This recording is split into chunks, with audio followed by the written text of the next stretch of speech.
What's going on? Thank you for tuning in to another episode of Apex Vision TV. Today, I wanted to talk with you guys a little bit and give you an update on the GS300 NAT. Stay tuned, and then this is going to be an open discussion, so please give your opinion on it. We're going to talk about the transmission, the ECU, and now that I've started the process of building this for NAT, kind of my whole opinion on the GTE versus GE. Yeah, stay tuned. All right, to start out, I am not going to it's going to take a bit longer to do this than we originally had planned. Reason being, I don't want to do a halfway build. So to start out, I'm just going to have to wait a bit longer. I feel like too much was compromised, and for me that means the compression I'm not gonna be able to do a rebuild and get it installed like I initially wanted to. So I'm gonna wait and do the rebuild, find a mentor and do the rebuild with. Reason being, obviously money plays a part, but I felt like it was just compromised. The compression ratio, I bought these GTE pistons and rods to have installed because they're thicker, stronger, but I'm not gonna have the money to get these to have it open up the engine. So I'm not gonna do it because you want to be able to build the car for not necessarily right away, but you want to be able to build it for the future. So this plays a big part of my decision. But I am happy with how the pistons and rods came out. I cleaned them up really good. But yeah, lower compression is one thing. The ECU is the other, and like a fuel rail, fuel injectors, the return line. It's always easier to say if I could do it again, I would do it this way.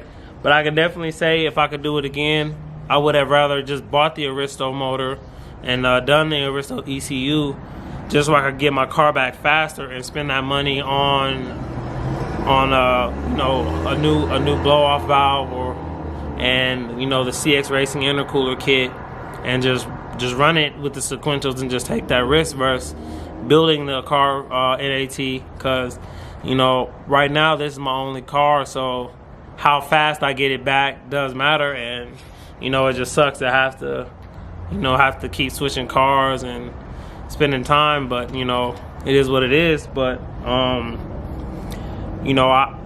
I didn't want to have to deal with the sequentials, and I wasn't feeling having to take the whole motor out to do a single turbo swap, so I figured it would be better to just do the NAT. You can get the motor for cheaper, and you can spend more money on the upgrade itself versus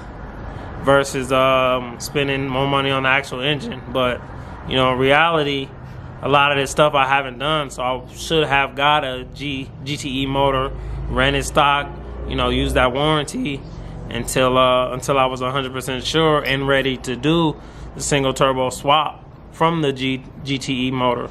But it's all good. The fuel pump, I'm gonna need a return line, a bigger fuel pump, and then the injectors and then the fuel rail are what's holding me up. But maybe I'll hold out, and maybe I'll just do maybe I'll do Ford's internals, or I'll run the rod with Ford's pistons. Not too sure quite yet. Next topic is transmission. So I've been to two shops. One shop I'm having install the NA motor. The other shop, they were real big on the turbo kits. He was trying his hardest to get me to sell this CX kit, and honestly, if someone would have hit me, I would have, but I'm not going to get it sold for what I bought for it, and so I'm going to keep it. Like I said, it's going to take a bit longer to do the conversion, but I'm going to do it right, so that way I don't have to open the motor up again or take that risk with the high compression, with the weak pistons and rods, and that, you know what I'm saying? But transmissions came up.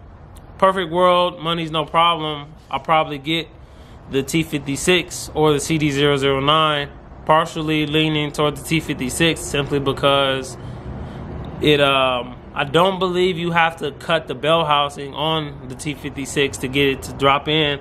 I've seen some Universal stuff from and Joel Granis. They make one for like the SC300, IS300, and he said he wanted to work on the GS300 too, but you know, those transmissions cost a lot. So I mean, the R154 is the other I would consider, just because you know it can handle the power.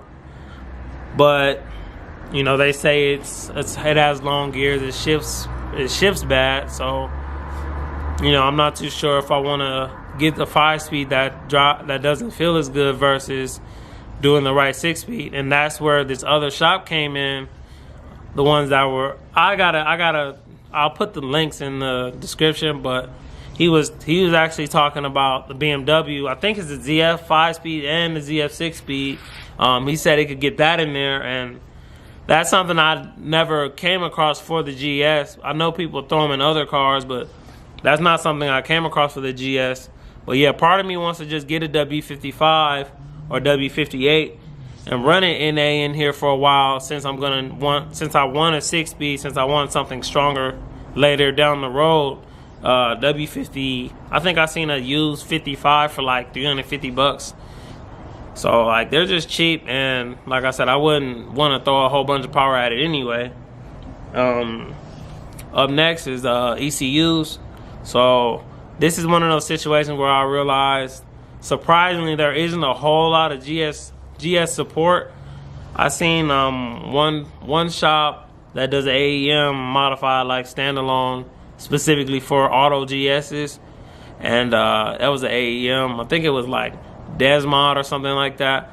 But there is way more IS300 standalone support from where I'm standing, right from where I looked up.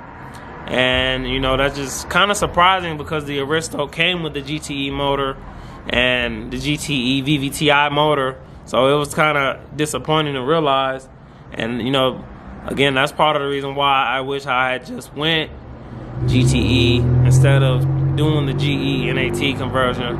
But you know, it is what it is. The GE has the bigger injectors, and you know, there's just a whole lot that I would need to install to make sure the car runs right, versus just throwing it in and being full send.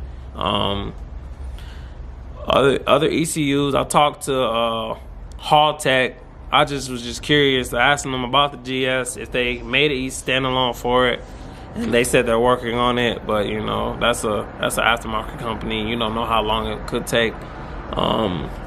Update on the car though. You know, I'm not sure if I showed you guys when I bought this Precision Turbo wastegate. This is a 46 millimeter.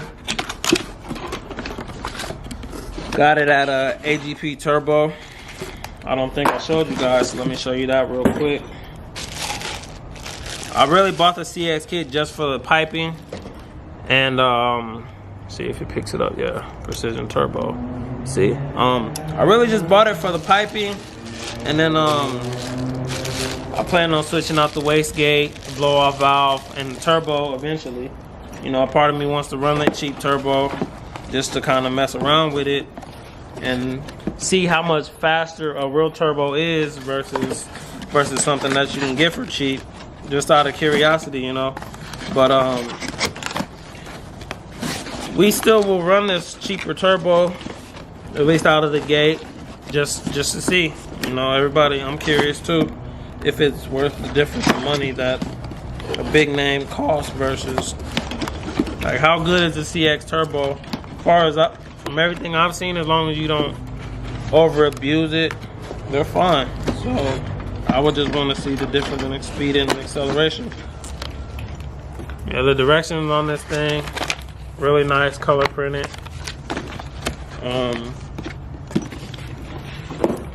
I got my downpipe heat wrapped. Really happy with it, how it came out. You know, Dom came over one weekend. He finally tried the T300 chair, T300 wheel. But I'm really happy with how this came out. This is a PTP heat wrap. I got a turbo blanket in here somewhere. I got a pretty big roll left. The exhaust manifold is tough, man. more so in the spots where it touches than anything. It's funny, when I went to the shop to talk to him about the CX kit, he was like talking about how light the manifold is for a CX and all that stuff. Granted, you know, his job is to try to sell you the stuff they make, so I understand that part.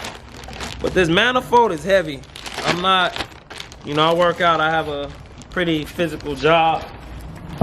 That's a quality piece of metal. I won't say the down pipe is heavy, because it's not, but you know, it's a quality piece for sure. Let's look at this the CX Racing wastegate, since it's right here. Thing is ugly, but you know, just random car stuff I have now. Not necessarily junk, you know. Eventually, you know, maybe I will get another GS and just run the kit and just do a budget build.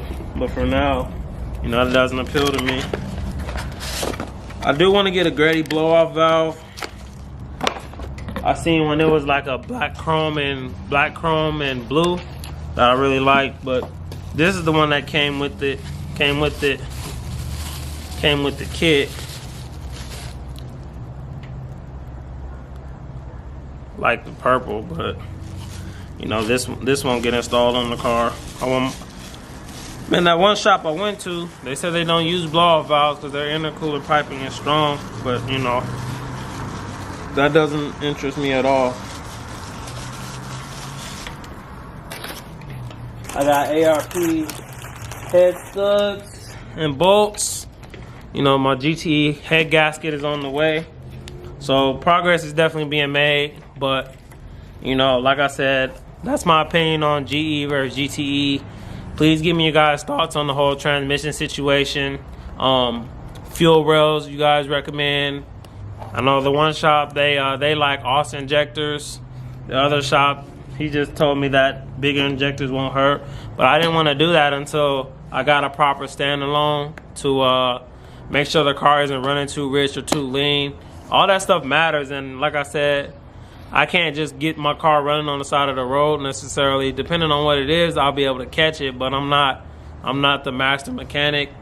A lot of my friends, some of them I think will help me, but you know, the best mechanics I know, they're actually in Seattle.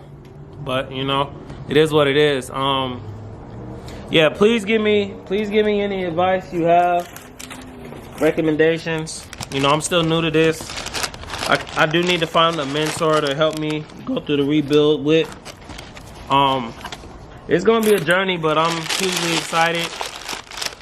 Like I said, I just wish I got the GTE simply for the timetable and took the risk on those sequentials.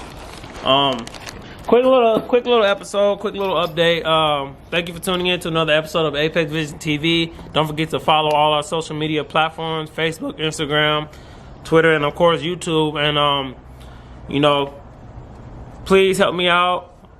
You know, give me your input. Like I said, want to just keep going, and new F1 game coming out this June, so that'll be coming. I need to get a new chair. There's a lot I have to do. Looking forward to going with it, showing you guys the finished product when it's all said and done. A lot of my friends are really like messaging me. They're really excited. I'm just as excited as they are, man. Apex Vision out.